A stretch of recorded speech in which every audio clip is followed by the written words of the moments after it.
Quando parliamo di Maker Faire parliamo sicuramente di stampanti 3D, parliamo sicuramente di droni, parliamo sicuramente di Arduino, che è un'istituzione per tutti i maker, ma parliamo in particolare anche di robot, che sono una delle figure più popolari quando girate per i padiglioni della Maker Faire. Da qualche anno per la Maker Faire Roma di robot se ne occupa uno dei massimi esperti mondiali che abbiamo la fortuna di avere in Italia, che è il professor Siciliano. Ciao professore. Ben trovato. Ben trovato alla Maker Faire. Ben ritrovato finalmente. Sì, ben ritrovato. Come andate questi anni? Non vi ho seguito da lontano. Ma Gli ha dato un'impronta molto forte sulla robotica in questi anni? Sì, assolutamente. La scelta vincente del 2017 è stata quella di avvicinare la creatività dei makers, degli hobbisti, con l'altrettanta gelianità di chi fa ricerca in Italia. Noi abbiamo un'eccellenza in Italia nel settore della robotica e quindi diciamo, l'idea è stata quella di avvicinare il mondo dei makers ai gruppi di ricerca diciamo, dei centri italiani. E infatti in questa edizione ci saranno, credo, io di nuovo ho curato tutta la parte espositiva, 70 laboratori e da venerdì a domenica ci saranno 10 dirette streaming con 10 laboratori selezionati in Italia che diciamo, forniranno un panorama di quella che è la ricerca. Peccato, diciamo, l'assenza fisica, nel senso non poterli toccare, vedere come si faceva di solito. Esattamente. No, c'erano anche i bambini che facevano le foto con i robot. Come no. Era strategica la scelta di collocare gli stand di ricerca vicino agli stand dei makers nel padiglione 10 della Fiera di Roma. Quest'anno. Beh, lo rifaremo però, questo assolutamente. Sì. Senti, che prima di collegarci tu oggi ci hai portato 2 o 3 ospiti internazionali di grandissimo livello che daranno quelli che si chiamano i keynote speech.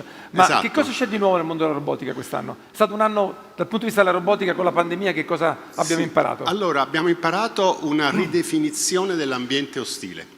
Cioè, per ambiente ostile tradizionalmente la robotica si intendevano per esempio i terreni contaminati nuclearmente, il disinnesco degli ordigni oppure i lavori pericolosi. In realtà la pandemia ci ha dimostrato che non solo gli ambienti di lavoro possono essere ostili, ma anche gli ambienti sociali.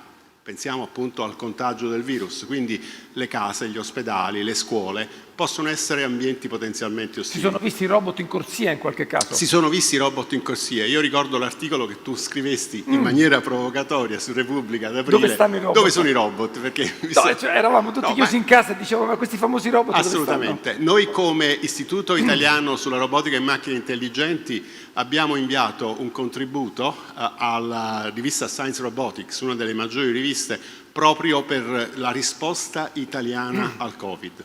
Sono stati a Varese, sono stati a Pisa e poi diciamo...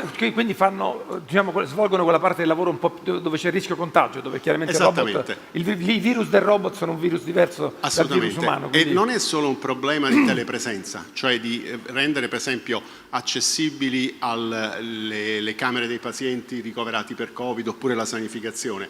In realtà grazie alla robotica è possibile anche estendere il concetto di smart working che tutti quanti noi stiamo vivendo anche da un punto di vista fisico, perché poi alla fine la robotica ha la parte di azione, la parte in moto, no? Rispetto alla percezione e alla cognizione che caratterizzano l'intelligenza artificiale. Io non so se è pronto il collegamento, è pronto? No, è pronto, però allora, visto che è pronto, lasciatemelo lì 30 secondi.